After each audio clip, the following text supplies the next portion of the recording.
Hey, Paul here. I'd like to thank our premier sponsor for this episode, Cisco Systems, building a bridge to possible in their newest platform to power an inclusive future for all. For more information, go to cisco.com. Hi, welcome to Business Brains and the Bottom Line. I'm Paul D'Allegro, your host, and my guest today is Emery Geosits, the Executive Director of the Global IT Alliance. Welcome. Thanks, Paul. Nice to be here. Glad you could make it. You're in town. You're up in Ohio now, I hear. I am. I'm in a small village outside of Toledo called Ottawa Hills. A little different than being in Dallas, but we're loving it. We're loving being back to Four Seasons and all that stuff, so it's great. Yeah, I'm not quite there yet. I'm from Boston originally, and I'm not a big fan of the snow, so I think I'll stay in Texas for a while. And considering you're from Boston, if a New Yorker in Boston could do this, anybody can. Yeah, exactly. I know. But so what's going on with the Global IT Alliance Group there? Yeah, thanks. Tell me a little bit about them before we get into the subject matter of today, actually. Sure. Thanks for asking. So the Global IT Alliance started back in 2013, and myself and another colleague that was out of the UK brought it together. Companies from all around the world that are trying to service their customers with IT product and services. It expanded to coverage in basically every geography around the world you could think of. And these are top-tier partners with the manufacturers. Cisco's number one partners in their geography, the other manufacturers as well. And basically, we collaborate together from an account manager to take care of the local customer. So it all happens in local warranties, local delivery, all those kind of local currency, all those things that are important to customers when they're doing their global procurement. So it's the Alliance. It's phenomenal. It's www.gita.com if you want to check it out. Sure. And come our way. We'd love to talk to you. Excellent. That's my pitch. Well, that's good. Well, that's good. And you've had a long, very successful career in IT, and but I hear you may be writing a book. Is that true? That is the rumor. Yeah. Is there any truth to that rumor? It is. There's a lot of truth to it. So, my grandmother, I've been trying to tell my grandmother the story forever. Okay. When she was an immigrant from Sicily. She came to the country at 9 years old, and she has a pretty unique story. Her aunt was gravely ill with a brain tumor. Her aunt had 4 children. So to help out the family, my grandmother went and took care of the 4 kids. The youngest was 2, and the oldest was 8. And there were 4 of them. And her aunt passed away, unfortunately, from a brain tumor. And she had been around these kids as acting like their mother for so long. My grandfather kind of made a decision and said, if you're willing, I would love to marry you and form this family the right way, take care of the children, and, of course, be husband and wife. So although he was 20 years older than her. Oh, wow. Yeah, she agreed. And right out of the gate had twins. So wasting no time, she had twins, my aunt, Antoinette and Sadie. And then subsequently, she had 3 more. So she ended up with 9 children. Oh, God. But Paul, not uncommon back in those days in general. Not I mean, at all. my father was one of 8. My mother was one of 8 Italian families. I mean, similar stories, Very much so. And that was the thing, is like, Italian families, the focus is family. Yeah. And so there was almost an obligation to take care of the kids that she was raising. Her 2-year-old, when she took over, if you will, or replaced the mother, had meningitis and lost his hearing. So now she has to learn how to communicate with a very frustrated 2-year-old who can't hear. She has the twins, and it just is snowballing, and she's up to 9 kids. Meningitis, that was big in those days. Ooh, yeah. I had an uncle with meningitis, and he was institutionalized. My whole life, he was in an institution because of that. Unbelievable. Yeah, crazy. Yeah. Something we don't think about today, but that stuff was big back in those days. And even the way they treated it. Yeah. It's like, who knew how to take care of these people in a proper way? So thank God for medicine. Yep. So she had a very unique story where now she's in charge, if you will, and the mother to these 9 kids. And along the way, her husband has a heart attack that allows him not to be able to work anymore. So now the kids not being able to work. So she took a job going into what was then the Schmata district in New York. Now, of course, it's the fashion district, right? Back then it was the Schmata district, where basically she turned stuffed animals, stuffed them, turned them inside out, and sold them for this Jewish-owned company down there. And the 2 Jewish brothers who owned it just loved my grandmother. They were like, Pauline, you do amazing work. This is great. She said, well, I could take some work home, earn some extra money as well. And so they let her do that. So over time, working from home turned into opening a factory in the Bronx. She kind of convinced them that she could really hire the right people, which were her friends and other immigrants that came over. As you know, it's a community. My mother was a seamstress. I mean, she did a lot of piecework at home. Exactly. They all had sewing machines and yeah. Exactly. So that's what she was doing. And eventually she convinced them to just let her run her own shop. And she did. So the shop grew to probably 20, mostly women, who were trying to bring their own families over from Italy and weddings and all these other things. And my grandmother always seemed to be part of that growth of their families. She was always the one they'd go to for advice. She helped sponsor some of the immigrants to come over in the proper way. So she really was a catalyst for this group that was in the Bronx now, with this business that eventually became her own business. Yeah. So she no longer had ties to the two original Jewish members. They stayed friends, but now this is her own company. And if you think back, Paul, to that time, to have what year are we talking now? This is probably 1962. Okay. Pardon me. I mean, unheard of that a woman would have her own company. Not college-educated woman, right? A woman who truly did it all on her own, with community and with her relationship with the employees, and built this into something significant. The book is called Leadership from Grandma. Okay. Because, and you know this, Paul, you lived it with your own family. They are not leaders in the traditional sense. Right. They don't set out to be leaders. They are just leaders in the most natural way. Lead from the front. They just do what they got to do. Yeah, they're compassionate. Yeah. They listen to people. And as you and I both know, in today's leadership, certain CEOs, et cetera, it's more ego-driven than people-driven. It's less about the employee and more about themselves. I agree. And it's not that hard to shift to say, my customer as a CEO is my employees. Full stop. Those are my most important asset. And when we get there, as my grandmother did, she recognized that by taking care of these people, they would go through a wall for her. They'd do whatever it took, work extra hours, whatever it is, because they were getting that respect back. Yeah. Now we can go down a whole path of leadership, right? Yeah. I mean, we've all been around a while, and I've never, ever in all my years understood why someone would lead in a negative fashion, right? By publicly shaming, threatening, humiliating. It's never, if I want to get the most out of you, I don't see how being disrespectful and mean and hateful to you is going to motivate you to do better. Right.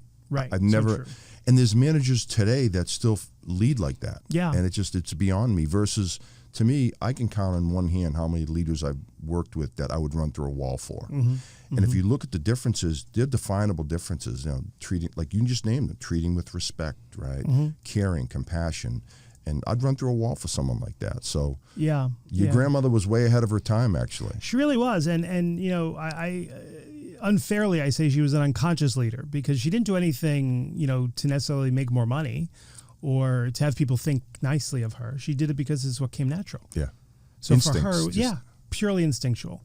And, that's another thing that you and I have talked about is how often that we take outside influences that kind of drive what we do every day, where if we use our natural instinct, we'd be so much better off. Yeah. Our ability to talk to one another the way you and I are here today, just to be able to communicate in a way that comes natural. And that's how people should be talking to their customers, their employees, and all that.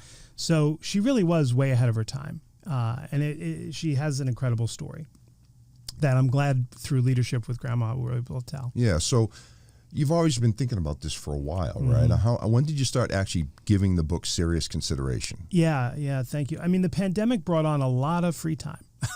Well, I'm doing this podcast here because of the pandemic. We had all this free time. And Sia was kind enough to say, hey, let me help you out and do this. And here I am. So, yeah. So when I wasn't eating, which I did mostly during the pandemic, I was thinking about my grandmother and kind of trying to equate things that I've experienced in my career, to your point. Some of the best bosses I'll ever have and some less so. But how do I take what my grandmother was doing as an unconscious leader and a compassionate leader and tie it into what I've experienced in my career? Sure. I've got a lot of cousins, 28 first cousins. And, they've said over the years that I operate in the same vein as my grandmother. And ironically enough, I'm the only one that has no memory of her. Like, I don't remember what she sounded like. I don't remember what she looked like. I was 4 years old when she passed away. Oh, wow. Yeah, she died very young. She died at 56 years old after that incredible career and that credible... But she's part of you, that's for sure. She is. She's in me for sure. Yeah. And that drove me. Yeah. No, that's great. I was kind of young when I lost my grandparents. I went from 7 to 11. Yeah. 4 in a row. Ooh, so yeah. I always, like I tell, my mother just passed away, and she has grandchildren, my nieces that are in their 30s. Wow. And I tell them, you're so lucky to have experienced your grandparents as an adult. Yeah. We were kids. A little bit different. You can't have those adult conversations, so. No, it's so true. It's so true. My kids are blessed to have their grandparents, for sure. That's great. Yeah. Yeah. So, the pandemic was going on. I was like, let's see what I can pull together. I have a very close friend who's written books and screenplays and things like that. So she and I collaborated, and with a lot of help from my mom, who I was is her going to mother. say, you're going to have some help with this for the story, some Absolutely, of the stories, right? Yeah. Absolutely. And the good news is my mom's got a great memory. So she was able to tell me, one of my favorite stories. My grandmother's also a peacemaker. And as you probably know, Sicilians occasionally have a temper or get into right? They would never. Right, never happen. They're not an emotional bunch, are they? Hardly could tell. Yeah. Hardly, very calm, very collected. So, there were always these rifts with other cousins and paisans and the whole thing. So my grandmother one time invited, as the peacemaker, these two families that were kind of arguing over to the house. And she made sure all her daughters had everything clean and perfect, and the room was going to be exactly the way it needed to be. She even positioned the chairs so that the people that she was trying to make peace would be across from one another. And let's just say the second they came in, it wasn't going well. There was already, this isn't going to fly. Yeah. So my grandmother wanted to change the topic because it started getting heated. So she looked around. She just bought brand new Tupperware. And you remember what Tupperware was like. It was like the miracle, right?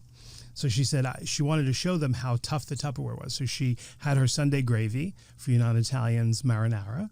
And she put it in there and she sealed it, and she, wait till you see what this thing will do. And she slams it to the ground. Sauce goes. Oh, God. Every wall, ceiling, the whole nine. It broke the tension in the room because there was sauce everywhere. And my poor aunts and my mother had to wind up cleaning the whole thing up. But that was her point. Now, you equate that to leadership, and you say when you've got a conflict within your organization, the leader finds a way anyway to make sure that you can resolve that conflict so that the people coming away from it feel good about what's been resolved. Right. So this family, thanks to the sauce all over the wall, was like, that's hysterical. We're fighting over silliness. Yeah. And they came back together. So it's she's got great stories. Hey, by the way, I have a bone to pick with you about gravy. Yeah. Sauce versus gravy. Yeah. We never called it gravy. To me, gravy was things that like Irish people put on mashed potatoes. But this is a big argument among Italians. Yeah, it is. We never referred to it as gravy. We always just referred to it as sauce. Yeah, so we have a mixed household on that. So some of my aunts would say gravy, but my mother always said sauce. Right. So I don't care what you call it as long as I get to eat it. Yeah. I guess someone said that the difference is if it's a meat sauce, it's gravy. If it's not, it's sauce. I don't know. Then technically the meat sauce is bolognese. So right. It's. Yeah, I don't know. All I know is, so what's nice is my mother passed her recipe down. Oh, nice. To my wife, and so she makes it just like my mother did. So Yeah, and all my daughters are learning it too. Yeah, so that's perfect. It's great. Yeah. So like I said, I don't care what they call it as long as I get to eat it when it's done. So I'm sure you've been writing your notes on these things, and I think you're right. I think a lot of people back in those days, they just did things by instinct, and they were great leaders. And they never read any books to figure it out. I mean, now we talked about this the other day. There's like 1 million books out there in leadership, right? And you can like read every book in the world. It may not help you. Yeah. I think that's what we've lost a little bit of. To your point, you can go on Amazon and find books on leadership and books on how to sell and everything else. And if you're an individual that really loves that, they tend to read so many books that when they're in a situation, their mind goes to, which book am I calling on in order to sell this, right? As opposed to just having a conversation, building a relationship with that account or that employee. And sometimes we cloud it. No doubt there are phenomenal books out there. But I feel like if you go more than 3 or 4 books about strategy or, the way you cultivate your own sales personality, you're going to lose it. You're going to lose that personality. And I think it's important to stay genuine when you're doing that. And that goes exactly to my grandmother. There wasn't anything disingenuous about her. Yeah, there's no agenda, just did what she knew. Yeah. Right? Did what her heart told her to do. And, as I mentioned, she died when she was 56, way too young. But even at 56, the legacy that she left, all of my cousins who just pour their heart out to everyone, there's no such thing as a stranger. Yeah. And that's evident in the way she lived her life and how she'd bring in people. I remember there was this one lady who she knew was going to be alone every Christmas. So in the morning, she sent my uncles to go get that woman to come to dinner every Christmas. Mind you, they were strangers the other 10 months, 11 months of the year. Yeah. They didn't even see this person. But Christmas, she didn't want her to be alone, so she came to the house for dinner. Yeah, and then, food is obviously a big thing in an Italian house. And again, I'm one of 20 cousins on my mother's side. Yeah. That's just on my mother's side. And same thing. Anytime we went over an aunt's house, or they would start whipping up food. Yeah. Just wouldn't even ask. Right. Let's go. You got to eat. Yeah. Right. I mean, then if you don't eat, you insult them, and then. Yeah, exactly. My grandmother had a basement in her house, and everything happened in the basement. And the tradition was on Sundays, every one of her children and their children came to dinner. So it was bedlam in the basement. But as a kid, you never wanted not to be there. Right. And the teenagers who would typically want to do their own things and everything else, out of respect for my grandmother, they were there every Sunday. That's great. And I think those are the kind of things we lose a little bit now. Yeah, I think there's no more neighborhoods anymore. People move around, you and me included, right? Yeah, We've moved for around sure. several times. And but I want to touch on something you just said. It reminded me of something. Yeah. We had a kitchen in the basement too. Yeah. Every Italian family, and I don't know what the genesis of that was. Mm-hmm. The only thing I can think of is in Italy, this is my guess. This is not verified at all.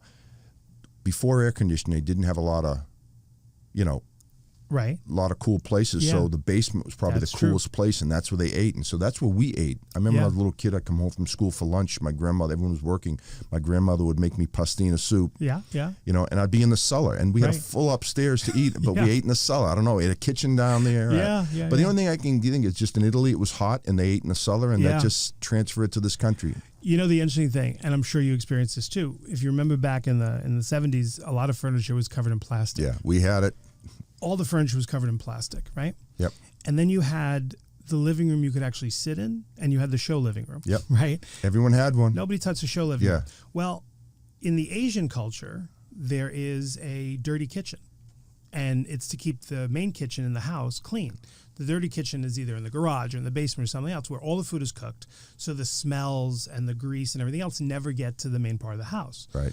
So I don't think Italians are too far along in that perspective as well. You got your showrooms, and then if we cook everything downstairs, the smells and everything else, you don't dirty upstairs. Now, you're never going to sit in your living room for 10 years. So, yeah. Well, it's funny. I grew up in an Irish Italian community, and it was similar. Even the Irish houses, they had the plastic on the furniture. Oh, yeah. And I made a point that, like, when I grow up, I'm using every room. I'm never using plastic. Never using plastic. And So true. Why did I spend the money? Yeah. Yeah. So kind true. of goofy. I wonder how that started. I know. Whatever you do, don't sit on the couch. What? Yeah. Yeah. Why'd you buy it? Yeah, we had a front room in our house, and we didn't have a big house. We had a front room that was covered in plastic. We never used it for years. Right. Exactly. Yeah. Exactly. Yeah. So funny. What would you save it for? That's what I want to know. Right. Well, company. When company would come over. Yeah, that once a year would have company. Right. Right. Exactly. Yeah, for sure. But she's got this amazing story. The company, after she passed away, the company still lived for a number of years. My uncles ran it. And when you talk about legacy of all of those things, whether or not I'm blessed that she is with me in the way my management style and leadership style has been over the years, I feel like that's the continuation of legacy. Yeah. I would have never become a leader if I didn't have that heritage of her doing what she's doing. Yeah, you probably subconsciously or even consciously in some cases just kind of transferred some of the things that you learned from her into your style. And as long as I've known you, you've been just a great guy, perfect gentleman. Thank you. Anyone who's worked for you, I've known a few people over the years, raves about you. So it's working, obviously. Yeah, I know. I appreciate it. I've been very lucky to have the folks I've had that work with me. It's been a true, great, crazy, fun journey. So how far along are you with the book? Yeah, so we're thinking around August timeframe, the book will come out and debut. We're also, I'm doing this podcast. Thanks for having me today. I'm doing a couple of others around it. Also going to be doing some of my own podcasts specifically around my grandmother's anecdotal stories, potentially having some of my cousins as guests, which they'll be a hit because the personalities are just so big and so great. So that's where we're headed with it. But I'm blessed also to be able to, through the Global IT Alliance and other things I do a lot of one-to-many kind of conversations and events. So I feel like if I'm going to get up and talk about IT the whole time, I'm going to not have many people listening for very long. Yeah. One, my personal knowledge of IT, but even more so, not the hottest topic. So I'm trying to integrate stories that people understand that leadership is not just about the leader, that people within their own desk, if you will, their own environment, however broad or narrow that is, could be leaders. Leaders of, their own message they want to get out, their own personality they want to get out, how they support their customers or family, how they want to do that. So leadership is not just about making a lot of money or leading a company or anything like that. It could be encapsulated into the desk you sit in every day. Yeah. And how you do that. You said something interesting earlier where you wake up in the morning and you want to feel good about what you're doing. I feel like over the years when I've recruited somebody, I will actually say to them, my goal is that when you wake up in the morning, you are so ecstatic to go to work, that you are in such a supported environment that no matter what you do, your day is going to be great. Yeah. No, actually, one thing I wanted to say earlier was I call it like the phone test. If my phone rings, it's my boss, and I go, oh, that's a sign, right? Versus, you pick right up because you feel good about it. And so I'm assuming so true. That's a great one. Your employees probably feel that way about you.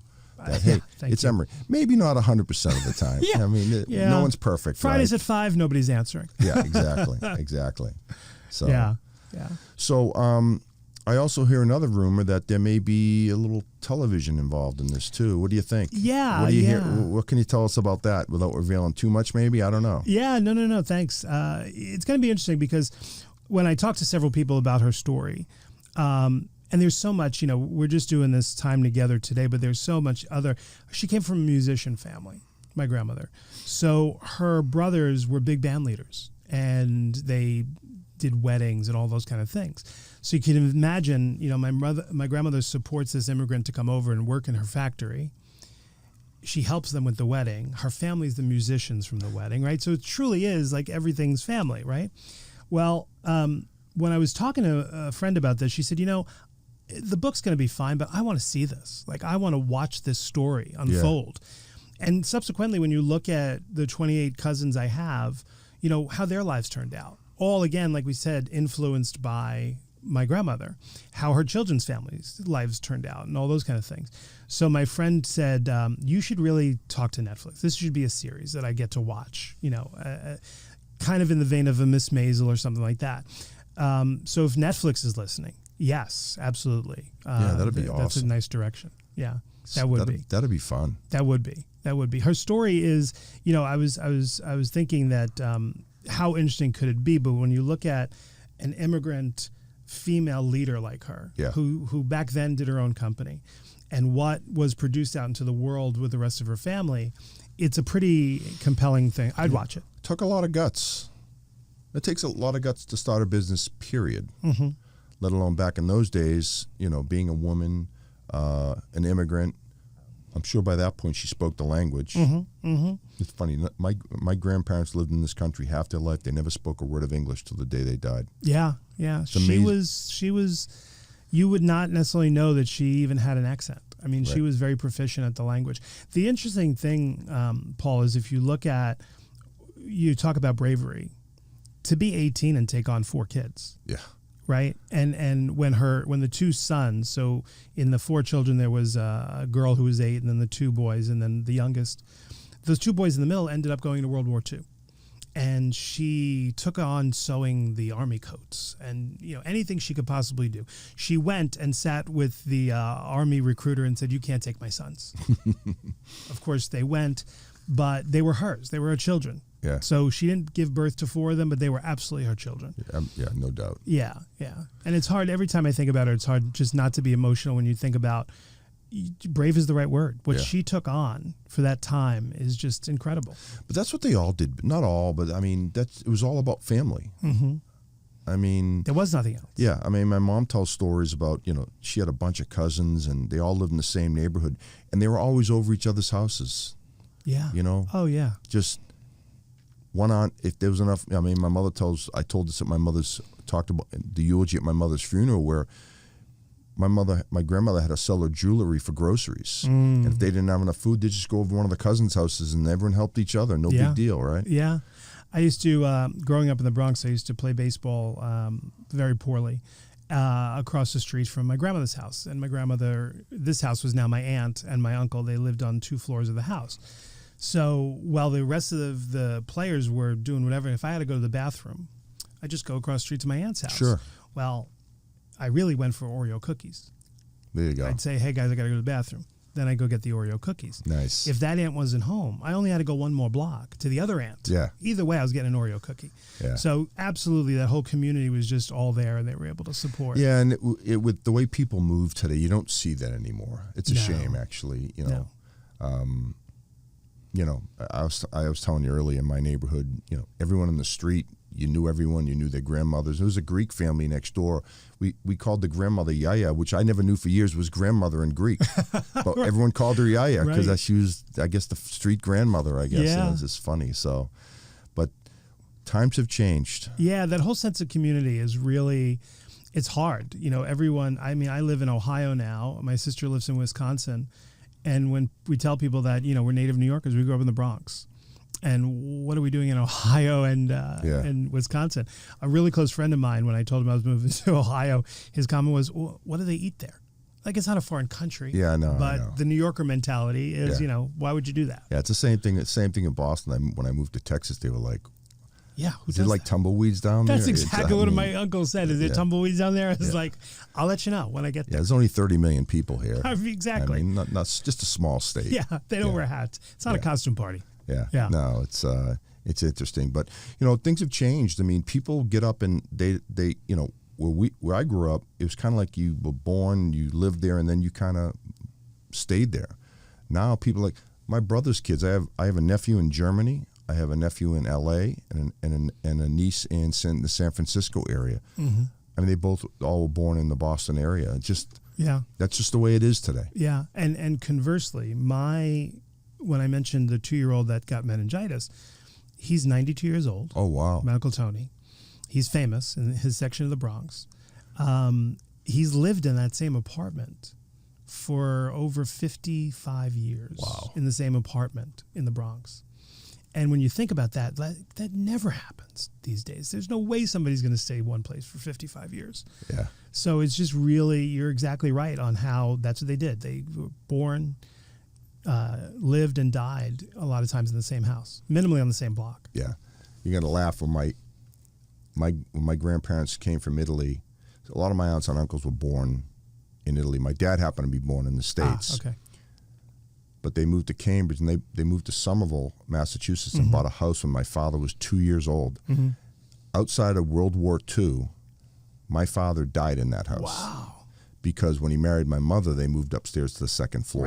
Right. So think about it. I mean, he he died at 81. He spent 79 years of his life in that house. For sure. I mean, unbelievable. I mean, even think of that concept, right, of buying a house so that your parents could live upstairs or your kids could live downstairs. Like, if you told that to my kids today, they'd be like, well, why would I want you living upstairs to me? Yeah, we had 13 of us, all relatives, three generations living in the house. And that was pretty typical, though. Oh, absolutely. I mean, every house lived with their grandparents. You didn't send them out to, nursing homes. No. Or you just took them in and you did what you had to do. But that's another thing that's kind of changing, I think. That's kind of sad is, we tend to send our parents out to pasture. Mm-hmm, for sure. And, I know in Italy they don't do that. No. I mean, that's... No. It's a somewhat uniquely American thing. In a lot of the global business, I'm fortunate to deal with some of the best people. and learn about their cultures in the process. And I think it's somewhat, unfortunately, uniquely American that you don't see that. I think certain ethnicities do it, take care of the elders and the whole thing. But as a general population, you don't see it the same way you do in other parts of the world, for sure. Yeah. Yeah. And you're right. That's exactly what it was like. It was like, nursing homes and things like that. They wouldn't even think about that. Yeah. But everything else, cost of everything and the way things have gone. A lot of two working parents, too. That's a big difference, too. Like when I was younger, I had an aunt that lived downstairs, and an aunt lived upstairs. My aunt upstairs didn't work. Yeah. So she's the one who took care of the parents. There was always one in the family. Absolutely. And same thing on my mother's side of the family. They had three aunts that, one of them didn't work. Yeah. And they took care of the parents, and that's just the way it was. Yeah. Yeah. Oftentimes one that didn't get married. Yeah. This was going to be the one that took care of the parents. I had a few of those in the family. Yeah, exactly. Exactly. On both sides, by the way. Yeah. Yeah. And it's not that they're ugly. No. They had their opportunities. It's just right. This is going to be the one for sure. For sure. Yeah. Well, great. Any other last pearls of wisdom you want to share with the listeners out there? Yeah. Thank you. No, just, if you're a leader, take care of your people before you do anything else. I completely agree with that. The most important thing. Well said. I wish more people would heed that advice. Yeah, we'll get it done. We'll just keep spreading the gospel change to people. The world. Yeah, absolutely. Exactly. Thanks for having me. Emery, thank you for being on. Good luck with the book. We'll be in touch. I hope you get a Netflix series out of it too. That way I can say, hey, I know that guy. Yeah, that one sucked. Exactly. So, Thanks, hey, Paul. That's a wrap for Business Brains and the Bottom Line. Paul DeLegro signing off. Until next time.